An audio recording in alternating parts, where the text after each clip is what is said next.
Hi, everyone, and welcome to the Odinic School of Mysteries. My name is Bear. How are you? I hope you're doing good. I was thinking about doing that whole, oh, hi, I didn't expect to see you there, but I decided not to. It's such a ridiculous thing. I think that's kind of part of the joke, but I decided not to. I'm sorry. And so there's just a few points of business we need to get to real quick before we get going. The first one, real quick, I'm having trouble with the comment section for some reason. There's some people, like Mr. Linux Noob, for example, he asked a question about Ezekiel and a few others where it'll says that there's a comment there and I go to click on it to respond and then the comment disappears. So I don't know what that's about. Um, if you know, let me know.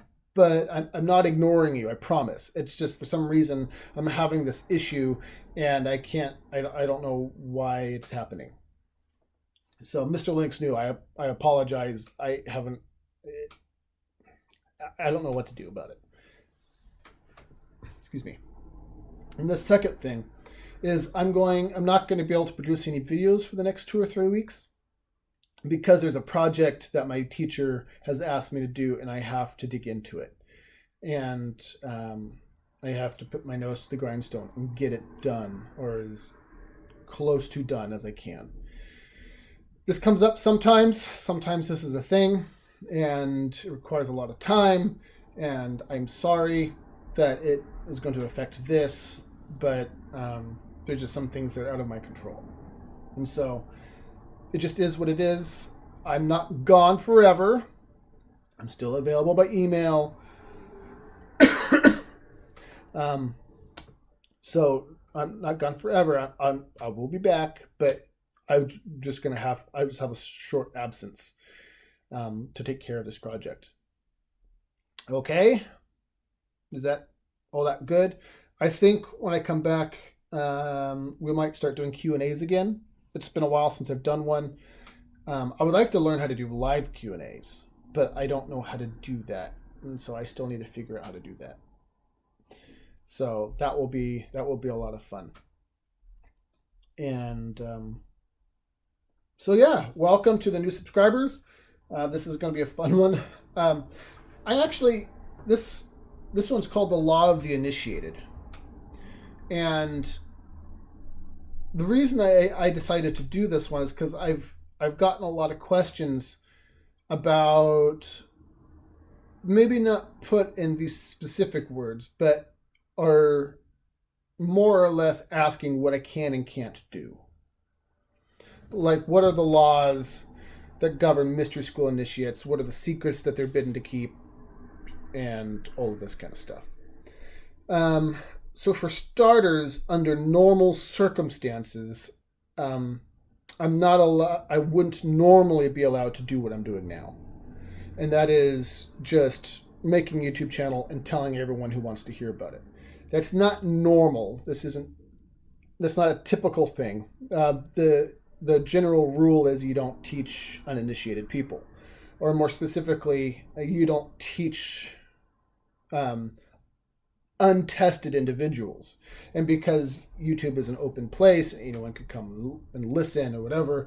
There's not really any way to really test anyone, so it's kind of a free for all. It's kind of a free for all. And so this isn't this like I said, my very first episode, video, whatever. This isn't typical, right? However, I have been given some license to teach a certain gap. There's called the underworld knowledge, or like the very first section of we call it the first section of the world tree. The first two rights in the gate. And I'll put a picture up here, I'm sure, of that, depending on time. I might just post it as is, which I'm tempted to do. So there's a certain band of knowledge that I'm allowed to talk about, and so people, they want to know what I can and can't talk about, and so I don't know if this will be a fantastic answer to that question. but it'll at least give you kind of a clue as to some of the laws that I'm forced to go by. And these laws in general are pretty broad. They focus a lot more on personal behavior and how you conduct yourself in the world, and not as much as what the can and can'ts that I can do. Does that make sense? I hope that makes sense. So we'll go over the general rule. I'm going to just cover this real quick because it's not directly addressed in the law of the initiated. The general rule is that you don't put your. I hate to use this phrase because it's been used a lot. It's you don't put your pearls before swine. Is what they say, or milk for babes, or in meat for strong men, as Paul said. You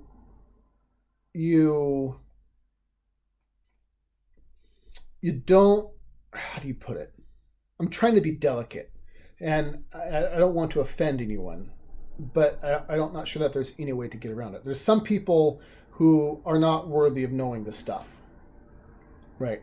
You teach the tested individuals. You teach those who are worthy of initiation, and you don't want to waste your time on people who are not going to understand it, or who are going to misuse it, or they're going to be like a little kid with a sword and dull the crap out of it. They'll start trying to chop down a tree with a sword. It's a misuse of the information.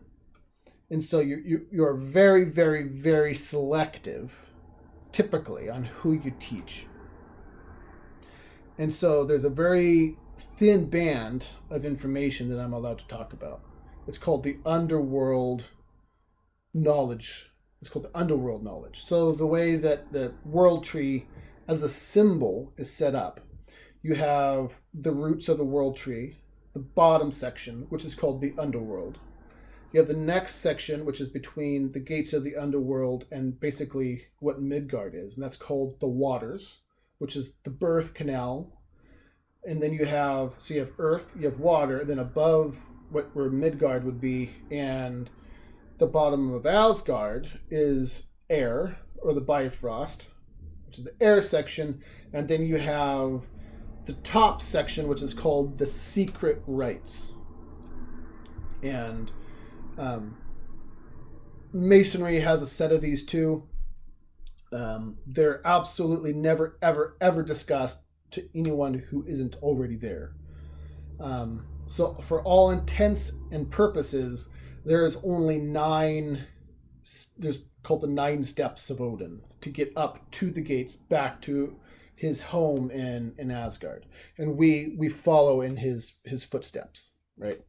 So the only stuff I'm allowed to talk about is that underworld, that first section, which in that first section is, and again, typically this isn't allowed. Typically this would never happen. Like, you wouldn't really ever hear of a Mason doing what I'm doing right now. Maybe there is one out there, I don't know, but it's not a normal thing. So those first 3 rites are, the first 2 rites and the gate are concerned with getting the mind built in such a way that you could understand and be able to work with the knowledge that comes above it. So it's called raising the dead, so to speak. So it focuses on things like meditation. It focuses on things like getting your mind balanced, so you have equal power between your sacred masculine and your sacred feminine parts, right? So those are functional and they're balanced, and you have good reasoning and problem solving skills, so that when you go above that and you start getting to some of the more complicated, multi-dimensional thinking that is required, you have a mind that is capable of doing that. And so I'm charged with only teaching that section, with getting people to that point of coming right up to the gate, right? I could get them technically speaking, I could help them with the gates of the underworld, but unless you're an initiated member, I can't really do anything that's really past that. Does that make sense?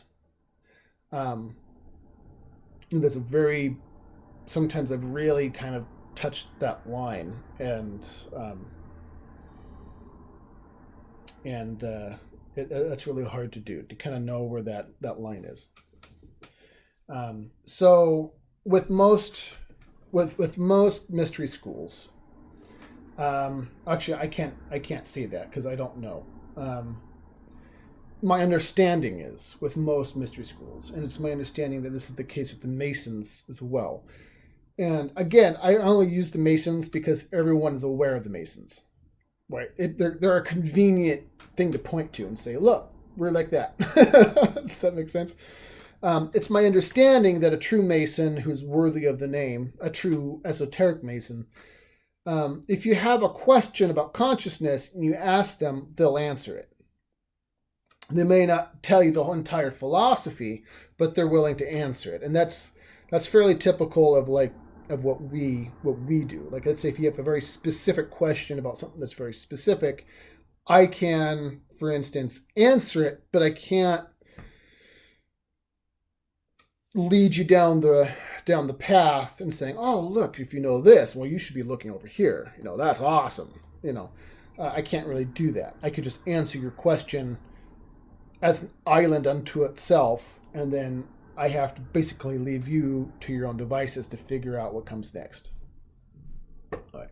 I only say that because, it's not exactly covered in this. These are a lot more behavioral based, broad strokes kind of thing. They don't really delve into very much specifics.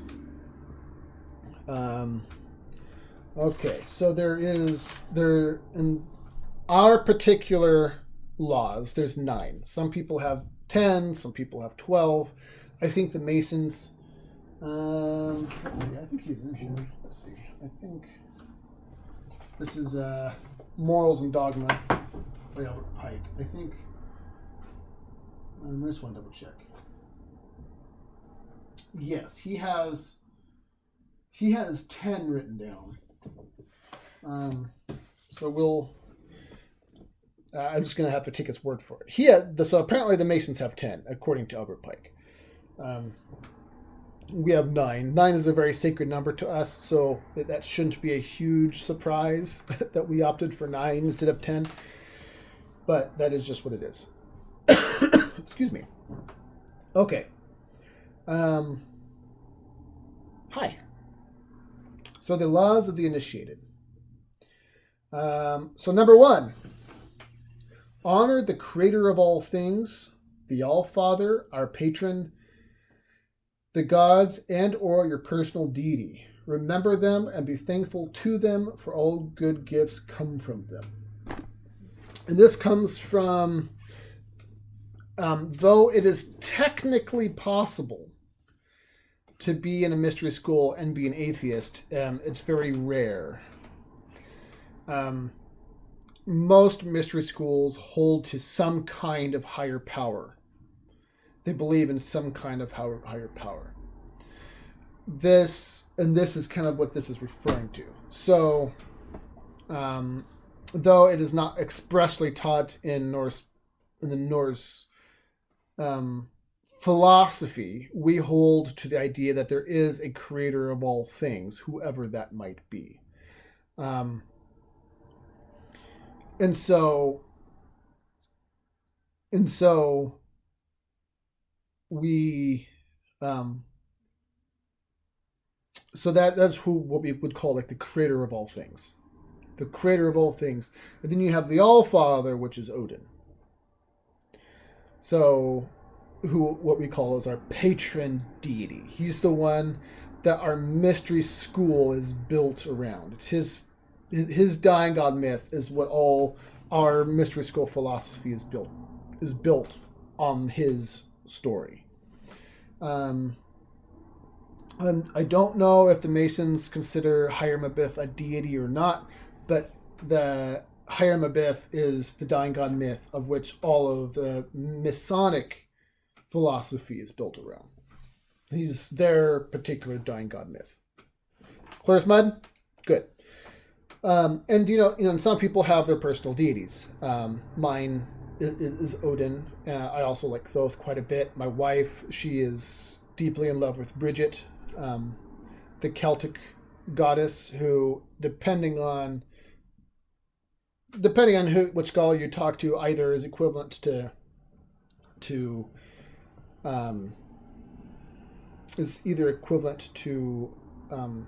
Frigg or Freya. It just kind of depends on who you talk to. But it's kind of the similar person. The second is like the wife, spouse to the king deity, so to speak. Anyway, that's who Bridget is. So a lot of people have their own personal deity that they really resonate with, that they work with, and all that kind of stuff. And this just kind of gives allowance for that. So you have the creator of all things on top, you have the patron right below it, and then you have your personal deity right there. And the only reason that Odin is number 2 is because, again, that's who the Norse mystery school system is built around. Number 2. Avoid ignorance and seek wisdom at all times. Make truth your religion. Reject dogma in all its forms, for it is the anchor of the soul. Okay. Ignorance, for the most part, is considered one of the highest forms of self-thefts possible. In mystery school philosophy, typically self-theft is the worst kind of theft, because it requires 2 very bad things to happen. It requires ignorance, which is a self-theft. So, okay, let's back up. English is a bad language because we use words wrong all the time. Okay, so there's actually 2 different words for not knowing something. There is ignorance and there's nescience. And they're those 2 things are very different. So nescience is a form of not knowing which isn't really the person's fault. So it's like my son, who is 3.5, he'll tell you, no, I'm not 3, I'm 3.5. It's a big deal with that half in there. Anyway, he's nescient on a lot of things, right? Don't climb on the bookshelves. They're going to fall and hurt you. Don't, run with scissors. Don't play next to a cliff. Don't, he doesn't have the mental capacity to even understand what physics is, right? Or what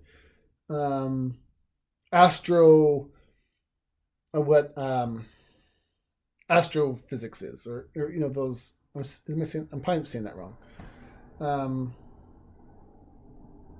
To become a physicist, right? The math involved with physics. He's nescient to those things because his mind is too small. He's just a little boy. That's a form of not knowing. So it's not that it's that. So nescience involves. I'm sorry, I'm having a hard time. I could tell. So nescience. Oh my gosh, nescience involves either you don't have the capacity to know the information, or the information just isn't physically available to you. That's nescience, right? Ignorance, with the root word, it has a root word of ignore in it. Ignorance is a kind of knowledge that means that knowledge is available to me, but I choose not to know it. You understand? And I have to be careful here because it freaks people out. They're like, well, I can't know everything. Oh my gosh. There are things you're allowed not to know. Right? There's things you're allowed not to know. You're allowed not to know how to bake a pie. You're allowed not to know how to be good at sports, those aren't things that are really required of you. But things that are required of a person, especially an initiated person, is what we call sacred knowledge, or knowledge of the way things work, or what you'd call natural law. And natural law involves a lot of things, but just a real quick version is just the theft, is like the knowledge that everything that is evil ultimately is a theft of some kind. That is something you're required to know. If you're going to be a functional adult, you need to at least understand that much, right? That's called sacred knowledge or natural law. And so ignorance is like a twofold thing. You not only have you chosen not to know something, but you are so ignorant, you have figured out a way to steal from yourself.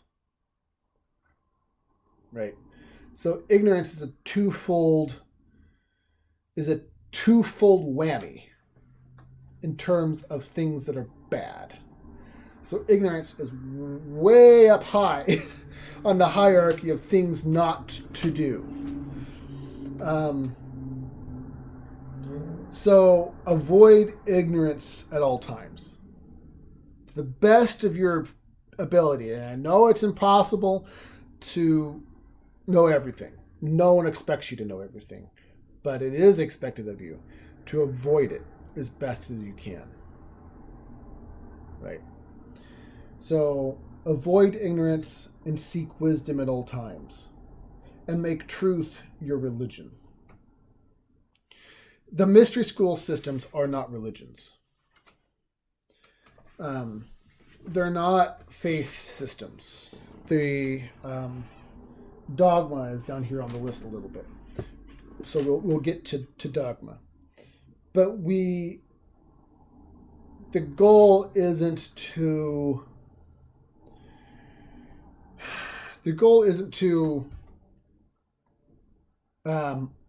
believe a story as though it is a literal truth. The goal is to use the story as a ladder to help us understand the truth that we're seeing. So ultimately, it's not even really about Odin.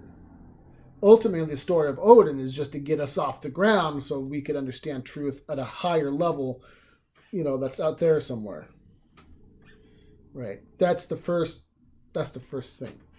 So by making truth your religion, you are saying, I'm not being bound up by dogma. I'm not going to believe something just because I'm told to believe it. I will seek truth at all costs. That's my highest ideal. Does that make sense? It's what gets you off the ground. And we see this. We have this problem even in the sciences, where science has stopped being a means of inquiry, of an intelligent inquiry, and has become a belief system. And Rupert Sheldrake, if you ever have the opportunity, he has a fantastic talk about, it's called the science delusion. And he goes through 10 assumptions of science that when you really look at it, it tends to break down fairly quickly. And if you have the opportunity, please check that out. It's really illuminating. It's right here. Apparently it's not down the list. Reject dogma in all its forms, for its anchor of the soul. Dogma is a killer, man. It's a killer. If you get stuck in the dogma, I have to believe that you have to worship God on Saturday, because if I don't, I'm going to hell. That's dogma. A God worthy of the name will not care. My phone's ringing.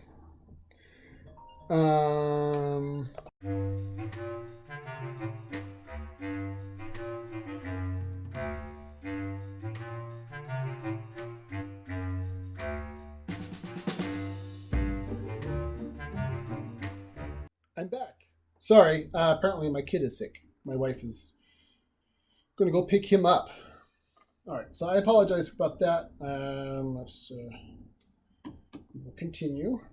So number 3, prefer silence to speaking. Just, yes. Prefer silence to speaking. Prefer listening to teaching. Even fools know that which you don't.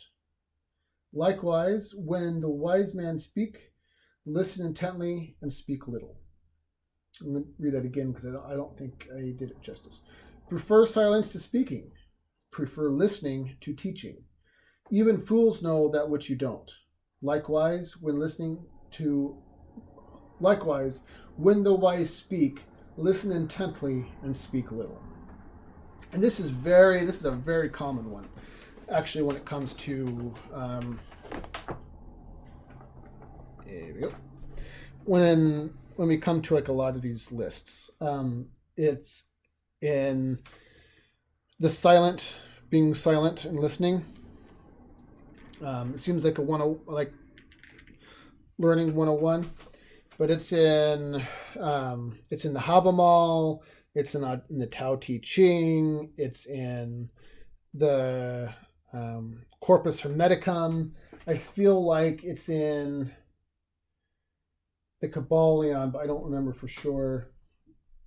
It's a very ubiquitous thing where it's like, it's in the Emerald Tablets of Thoth, where they say the rule of thumb is both for yourself and for someone else, that if you're someone who is exhibits exuberant and constant speech, you're probably not in equilibrium.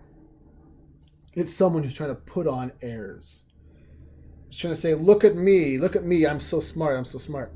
When in reality, you should be just going zoop and listening. The name of the game is to learn.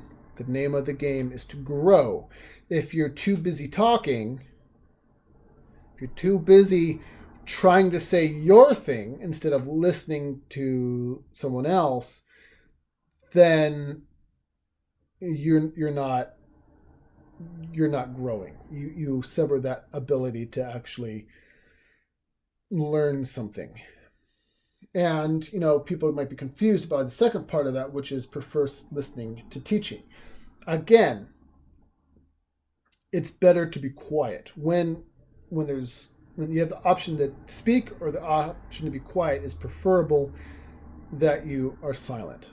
You have people who fall into the trap, and I have done this too, and I have caught myself on do this on a number of occasions, where they have the I'm in to know, you should listen to me complex.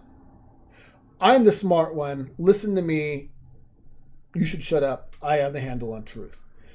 When there's the old saying, a true master is always a student, right? There's always somebody out there who knows something you don't. And you want to be, if you are humble enough and you have your ego in check, you should be, the goal is to be someone who can listen and learn from anybody. Even the fool. Even the fool knows something you don't. And so it's better to be quiet and to listen than it is to schmooze your ego by trying to say, look at me, I'm the teacher, you should listen to me, I'm the best guy ever. We all know people who are like that. They all want to be the smartest guy in the room. But the willingness to be silent is a sign of humility and self-restraint. Number 4, become a slave to nothing, for slavery is a sin against yourself. Avoid vice and addiction as you would avoid a poison. And this goes to, it says right there, it's a sin against yourself. It's a theft. It's a self-theft. Where if you engage in an activity you can't quit, you smoke, you are addicted to caffeine, which I have a lot of you know, I have recently quit. It's been really rough, but I'm doing it. Yay me! It's just, if you're a slave to something, you're not a free person anymore. You know, like what if the apocalypse happens and the world is destroyed and you're addicted to cigarettes? What are you going to do? You're screwed. Right? I'm not saying that's why you should not smoke, but I'm saying don't allow yourself to be a slave to anything, because slavery is a theft against yourself. People spend thousands and thousands of dollars a year on cigarettes. I don't know. I haven't bought cigarette. I don't think I've ever bought a pack of cigarettes. I watched my dad buy a pack once, and they were like $7, $6, $7. And you figure, even if you're a light smoker and it takes you 2 or 3 days to go through a pack, I mean, that's still like, what is that? $14 a week? 2 packs a week? You know? Times, God, it adds up. You know? What was that? 14 times 52? You know, and then you can't quit. You have to have it. And if you don't have it, you go crazy. It's bad. It's bad news bears, right? Don't allow yourself to become a slave. Don't allow yourself to become a slave to a person. Don't allow yourself to become a slave to an employer. Don't allow yourself to become a slave to a substance. You're supposed to be a free person with free agency, with self-will. That's why I am pretty much a borderline anarchist when it comes to that kind of stuff. There is no higher authority than God. And so, because I hold the gods of the highest authority, I've detached myself from the authority of the government, so to speak. They don't get to tell me what to do. And it's based on like this particular principle, is where largely a lot of that comes from, where it's like, I'm not going to be a slave to anybody. Right? I will submit to slavery under no circumstances. Does that make sense? Okay. Never waste wisdom on those who do not wish to hear it, and never teach the untested individual. We talked about this a little bit earlier. It's better for the fool to stay foolish than allow him to be burned by fire. Again, this goes to kind of what we already kind of covered this at the beginning. It's a waste of time trying to force someone to believe something that they don't want to believe. It's a waste of time trying to get someone to think a certain way that they don't want to think. If you try and force someone into it, it's a theft. And so do what Jesus said, right? Teach, if you try and teach someone and they don't want it, dust off your sandals and move on. That's the only way to do it.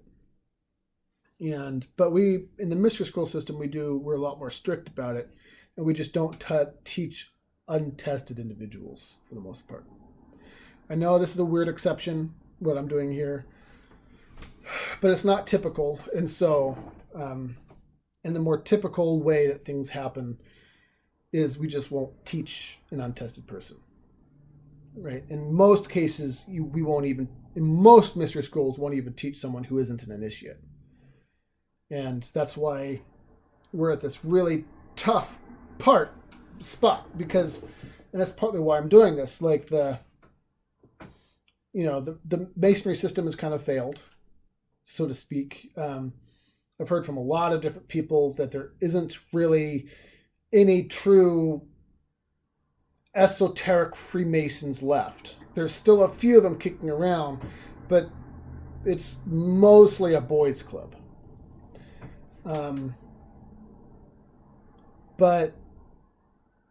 So you're left with, you can either join a club for networking, it may not go anywhere, or you're kind of left out to dry. Those who are worthy of initiation are left uninitiated. And And so a lot of the gatekeeping has kind of failed. And so this is just an effort to teach those who are willing and able to hear it while there's still time. And we've talked about what's coming next. Number 6. Never misuse your strength or your wisdom. Real power suffers no ego. Real power suffers no ego, suffers no violence, and needs not bid others to do its will. If you must raise your hands to defend yourself, do so in mourning as though you're attending a funeral. This is kind of a big one, and I want to say this again. And I might do a whole show on this. Never misuse your strength or your wisdom. Real power suffers no ego, suffers no violence, and needs not bid others to do its will. If you must raise your hands in defense of yourself, do so in mourning as though you're attending a funeral. This is we go by the nonviolence principle, and this is very different from a lot of Norse. I don't know what you call them, churches maybe. There's a guy by the name of Christian who asked me about the Odin Brotherhood. And with a lot of these groups, they have bought into the, what's the way to put it? They've bought into the old, the Hollywood idea of the Norse society, which isn't accurate at all. So the Norse, the way that the Hollywood portrays it, is that Norse people are basically these biker gang who all they want to do is sex and rape and pillaging, and they worship violence, and they just love blood. And if you are a true Norse warrior, then you go to Valhalla. And this is like it's the church of the macho man, which is basically, truthfully said, and I don't want to hurt anyone's feelings or make anyone mad, but truthfully said, that's basically just Satanism in a different skin. Right. The core of it is still satanic. It's still the satanic worldview. And I want to be careful here because a lot of people don't know what Satanism actually is.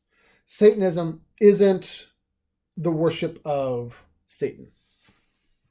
People get that confused all the time. Satanism isn't the worship of an externalized deity known as Satan. Satanism essentially is the worship of ego. It's the worship of the base nature. It's the base desires. Need to feed, sexual intercourse, the worship of ego. And if anyone threatens your ego, you have the right to just pound them into the dirt. Right? That's what Satanism is. And so a lot of these places subscribe to that worldview. They just call it the Norse thing. People want an excuse to be violent. People want their excuse to do violence on others. And we don't do that. We absolutely do not do that. We hold to a totally different worldview. We hold ourselves to a higher standard than that. And that goes with the way that we view power, the way that we view wisdom, and how we use that in an effectual way in the universe. And I want to do, at some point, I really should do a whole video on this because I think that would be really important. And so if you have to do violence, let's say someone comes and they attack you in your home and you have to defend yourself, do so in mourning. Do so as though you're attending a funeral. Do so in deep sorrow because you have to do this to someone else, because something has forced you to defend yourself like this. There's no glory in doing violence. You do so in deep sorrow and regret. Um, Number 7, keep only worthy friends and treat them as blood and as family. You are the measure of those you surround yourself with. This is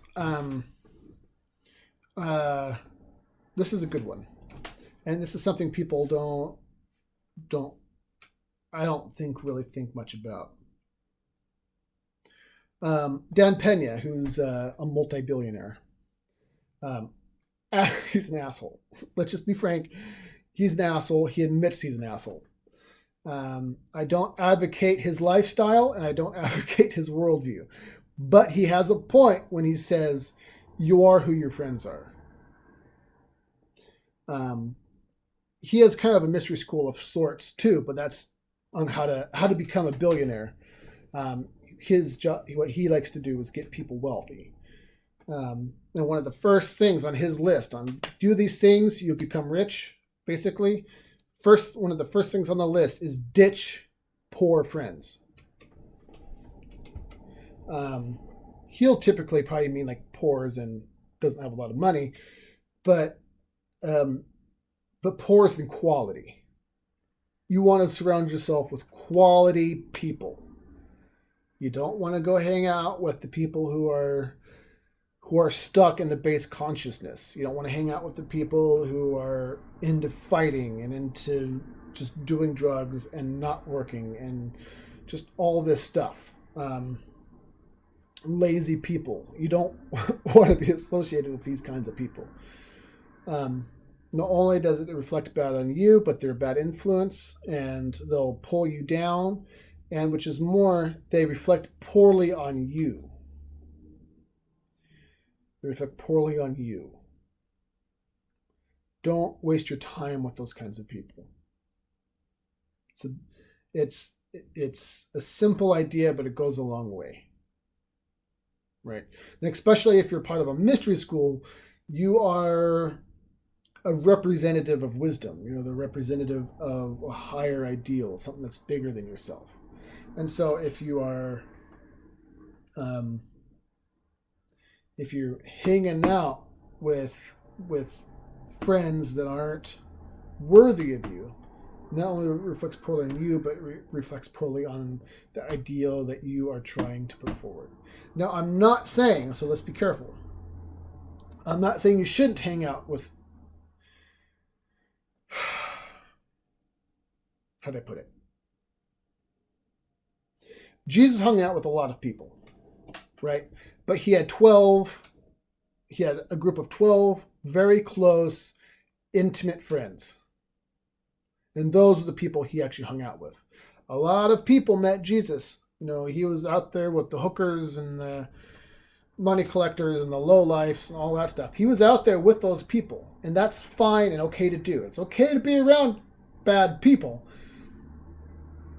You just want to have quality, good, close relationships in your inner circle.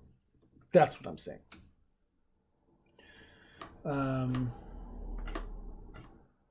Keep the secrets you're bidden to keep. This is number 8.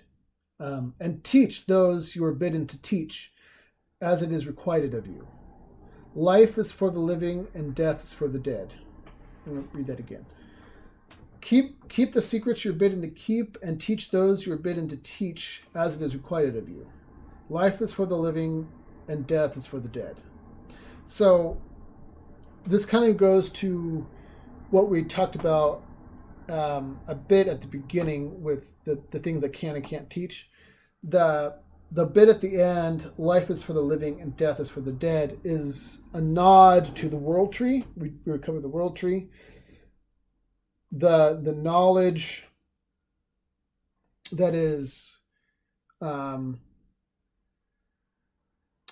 sacred knowledge is for the living. It's for the people who have earned the right to know it, and the death and dead knowledge is for those who aren't alive and who aren't enlightened and that kind of stuff. Again, this is an old philosophy, and it was excuse me, a lot of this was built around times and places where governments were not very friendly to us, to the mystery schools. In fact, it's kind of, that legacy is kind of always in the back of your mind. It's hard to explain, but you know,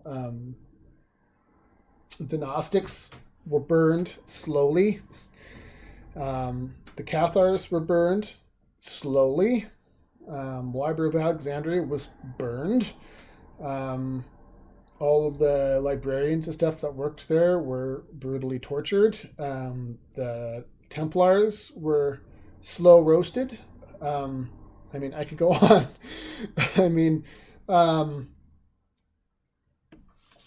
they're, you know, it's always kind of in the back of your mind, right? The barbarians at the gate, so to speak, are not only do they not want to hear it, but they'll be more than happy to take care of you if you teach it.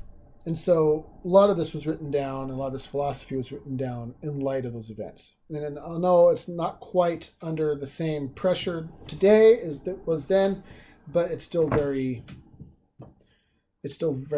much present. And so it goes back to, you know, don't cast your pearls before swine. Teach only those who are worthy of it. Let the dead stay with the dead, and let the living come and live with the living. Does that make sense? Hope it makes sense. All work is self-work. This is the last one. All work is self-work. Seek first to know yourself, and before you shall fling forth the doors of the universe. This is another very common one. And I've talked at length about this very thing in many, many videos. But the short version is, this is essentially as above, so below, as within, so without. That's like it was said at the Oracle of Delphi. They say that Pitha is the one who wrote it. I don't know if that's true, but that's just who they give credit for it. It's written on the wall, know yourself and you'll know the universe and the gods. It's a very old idea. And this is the thing that a lot of people don't understand is, so the universe is built in patterns, right? You know, everything is fractal in nature. The patterns that make up everything are the patterns that make up everything. And so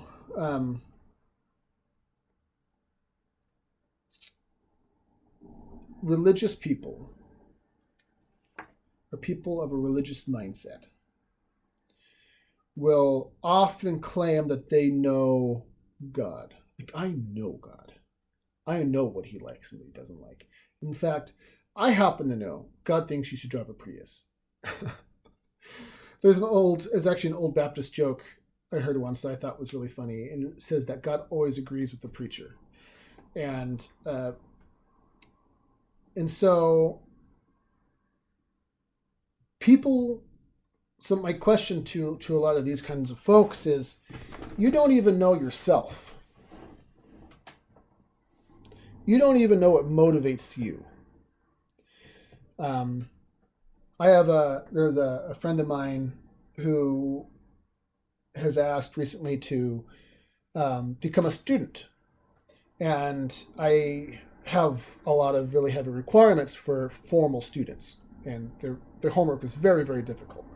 And so one of the homework assignments I give is you have to write an essay about 2 or 3 pages about what you want.